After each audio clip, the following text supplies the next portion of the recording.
Jeden koniec lana upevníme na motorák a druhý koniec následovne na rohatku. Najprv urobíme jeden oblúk dookola,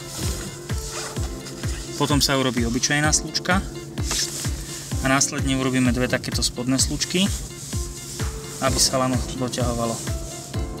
Takže k ovládaniu motoru potrebujeme kľúčik a tzv. Trhačku. Zaslúži na to, aby sme mohli naštartovať motor. A kľúč klasicky ako v aute, zasuniem ho a má dve polohy.